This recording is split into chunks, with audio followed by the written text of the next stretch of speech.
Fala pessoal, sejam muito bem-vindos a mais um vídeo do canal Matheus Ferraz. Já sabem, curtam, comentem, compartilhem, ativem o sininho para não perder nenhum vídeo deste canal.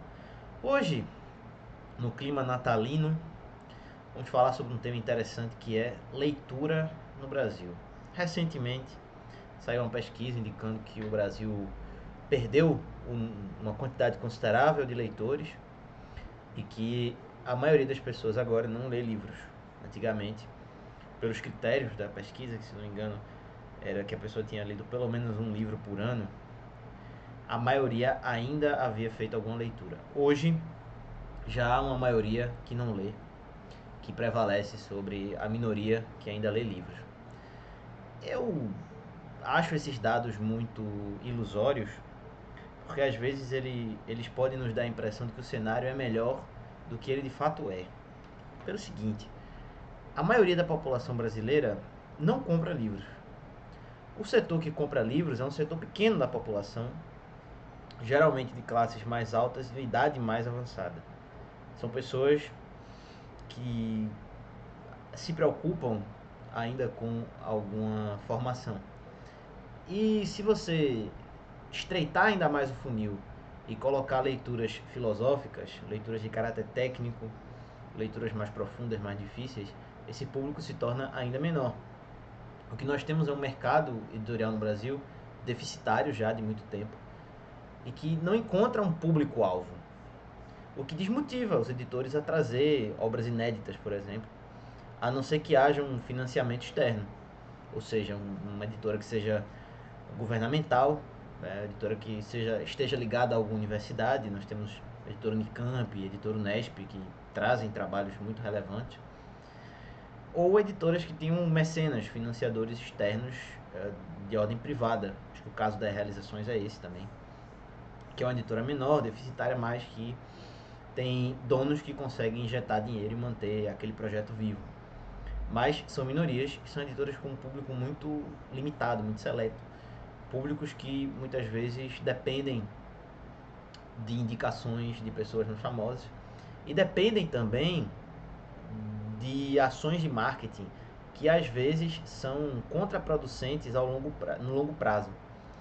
O que é isso? É que quando você quer divulgar um livro no Brasil, você precisa fazer parceria com algum youtuber famoso, com alguma celebridade que vá divulgar o livro. Mas em geral essa celebridade ela não tem expertise suficiente para comentar aquele livro, para trazer alguma contribuição para o debate. E você acaba prejudicando pessoas que têm um estudo de décadas sobre um determinado autor, que escrevem obras sobre aquele determinado tema e não vão participar dos debates porque serão preteridos por um influencer, por alguém famoso, por o que eles chamam na linguagem do mundo dos dubladores de star talent, ou seja, uma pessoa que está naquele projeto não por competência intrínseca e sim pela fama. E isso torna a literatura secundária no Brasil quase impossível e de pouquíssima divulgação, porque o que você ouve ser divulgado no Brasil quando se fala de literatura secundária são aqueles projetos esdrúxulos que viram manchete em vários sites de direita, por exemplo. E aqui eu não faço nenhum tipo de conotação desabonadora, mas é o que geralmente sai na internet, são aquelas teses esdrúxulas sobre temas de natureza lúbrica. Então, questões de pederastia, questões ligadas a filmes de saliências, questões ligadas, por exemplo, ao meretrício, entre outras situações. É o que costuma aparecer enquanto literatura secundária. E mesmo assim, não é uma literatura secundária que apareça nas publicações de editoras. Ou seja, não são escritos acessíveis ao circuito comercial. São escritos de caráter universitário que estão disponíveis de graça na internet. Você só precisa digitar o nome do autor ou o título da tese e você tem acesso àquele escrito sem pagar nada mais por isso. Então, o mercado de literatura secundária no Brasil, ele é quase que inexistente. Primeiro, pela tendência de as pessoas que têm fama entrarem nesses projetos editoriais. Segundo, porque a existência da literatura secundária pressupõe um conhecimento mínimo da literatura primária, que não é o que acontece por aqui. você não tem muitas pessoas que conhecem a literatura primária. Então como é que eu vou ler um comentário de Platão se eu não li Platão? É claro que você pode ler, ninguém está proibindo você de chegar lá e abrir o livro. Mas os comentários eles são mais bem aproveitados quando você leu a obra principal. Não faz sentido eu pegar um comentário de Platão, sei lá, eu pegar um Giovanni Reale, por exemplo, falando sobre as doutrinas não escritas, se eu não conheço pelo menos a doutrina escrita de Platão. Percebe a contradição disso? Então a literatura secundária no Brasil ela sobrevive graças a editoras de caráter religioso, são editoras sustentadas pela Igreja Católica, Paulinas, Vozes, a própria Loyola, por exemplo, são editoras ligadas a ordens religiosas e com isso se sustentam por um financiamento externo, mas também um financiamento externo que vive uma fase claudicante, porque a Igreja Católica no mundo inteiro testemunha uma diminuição dos fiéis, a diminuição das contribuições. Tudo isso provoca mudanças nas editoras e um afunilamento das publicações disponíveis. Esse problema da literatura secundária ele é relevante porque quando se trata de publicação de inéditos, sem essa oportunidade que se abre aos novos autores, você não tem como estimular a pesquisa, estimular os estudos sobre um determinado autor. E nesse caso você precisa encontrar novas soluções. De certa forma, editoras como a Vide, por exemplo, têm uma situação mais confortável, porque o público é um público que compra mais livros, mas é uma editora que não tem aquele trabalho de literatura secundária, ou seja, faltam aquelas pessoas que sejam operárias do conhecimento, para usar uma linguagem um pouco simplória, mas muito expressiva. Nós não temos aqui no Brasil pessoas dispostas a ter aquele trabalho fora do palco, aquele trabalho de bastidor, para usar uma linguagem do marketing digital. Mas nós temos muitos candidatos a São Tomás de Aquino e poucos candidatos a Reginaldo de Viperno. Nós temos muitos candidatos a Edmund Husserl e poucos candidatos a Eugen Fink. Faltam aquelas pessoas que aceitem que não são gênios, não são pessoas que vão trazer ideias novas ou que vão trazer leituras inéditas, mas que podem dar a sua contribuição organizando a obra, sistematizando os conceitos, simplificando aquela linguagem do autor, aquela primeira impressão, e a decodificando de forma que o público leigo tenha acesso e de que aquelas ideias entrem no debate público. Esse é um bem inestimável que se faz à cultura, mas cujo resultado não vai diretamente para o autor daquela obra. Esse autor ele tende a ser eclipsado pelo gênio do qual ele foi colaborador, mas sem dúvida é um componente fundamental para que qualquer pensador consiga se tornar relevante, se tornar conhecido. E o público leitor ele se constrói sobretudo por meio dessas pessoas.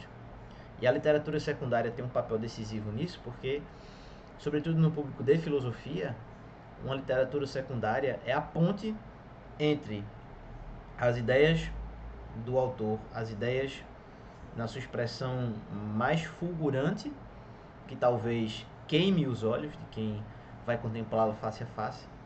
E graças a esses autores, essa luz ela se reflete e chega até a retina do leitor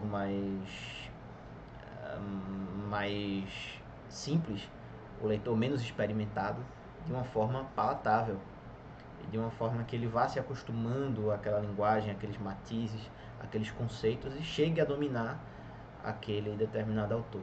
Ainda que esse domínio não seja completo, porque existem grandes controvérsias na leitura de qualquer autor, mas que pelo menos ele consiga se situar no debate. A questão é que a formação de leitores não conta com essa literatura secundária e na verdade ela não conta nem sequer com a literatura primária, porque até onde eu saiba, é importante consignar isso aqui na minha observação. Se você sabe de algum projeto assim, coloque aqui nos comentários, eu terei a honra e prazer de divulgá-lo. Não há projetos de obras completas aqui no Brasil de quase nenhum autor. Você não vê empreendimentos dessa natureza, de obras completas de um fulano, de Hegel, de Heidegger, de Husserl, de Aristóteles, de Platão. Você não tem edições dessa natureza que são fundamentais para estabelecer um público culto, um público que vá se interessar pela leitura de um determinado autor. E você não consegue com isso fazer com que os estudiosos se conheçam, fazer com que as pessoas interajam e que as pesquisas sejam animadas. Essa é uma questão complexa. E mesmo autores consagrados, eu não estou falando de autores que são mais secundários, que não estão ali na primeira ordem dos grandes nomes da filosofia. Então, realmente você não encontra esse ambiente aqui. E desde o início você vê que o público hoje ele é muito influenciado pelas redes sociais e tende sempre a preferir algo que seja mastigado. Falta aquele elemento temporal necessário para que você assente as ideias na sua cabeça. Isso é algo que a internet não colabora, com o qual a internet não colabora. Infelizmente, nós vimos que hoje as pessoas querem algo instantâneo, algo mastigado, algo pop, algo que faça as pessoas prestarem atenção a você e que faça com que você impressione as pessoas. Então não há esse desejo genuíno pelo conhecimento. O que há é o desejo de ter a aparência de sábio, a aparência de erudito, sem o trabalho que a erudição implica. E com isso você não vai conseguir ser um erudito, porque a erudição pressupõe justamente a literatura secundária. E se as pessoas não querem ler a literatura secundária não vai ter divulgação. E você entra num círculo vicioso em que a ausência de leitores alimenta a falta de literatura secundária e a falta de literatura secundária alimenta a aversão ao acesso a esses autores primários. E a literatura secundária, às vezes, ela também desempenha um papel de afastar as pessoas da literatura primária. E os cursos online fazem muito isso. Muitos cursos online nessa área de filosofia, eles em vez de aproximar as pessoas da fonte primária, elas afastam e colocam mais e mais graus de mediação. Mas dessa vez não no sentido de trazer a pessoa até a luz do conhecimento original, e sim como distrações, como fármacos, como opioides que distraem e fazem com que a pessoa se perca e não chegue de fato ao seu destino. E você tira esse elemento de coragem, esse elemento de projetar-se sobre a leitura, que é tão importante para a formação de qualquer intelectual. E o fato de o Brasil ter poucos leitores é uma conjugação da falta de interesse genuíno das pessoas pelo conhecimento, de um mercado editorial que carece de pessoas nos postos de comando capazes de entender aquilo que elas estão editando e, claro, do baixo estímulo à formação de um público capaz de produzir uma literatura secundária de qualidade em um volume necessário. E isso é algo que, na minha opinião, não vai mudar e que, pelo contrário, só vai se tornar pior com o passar do tempo.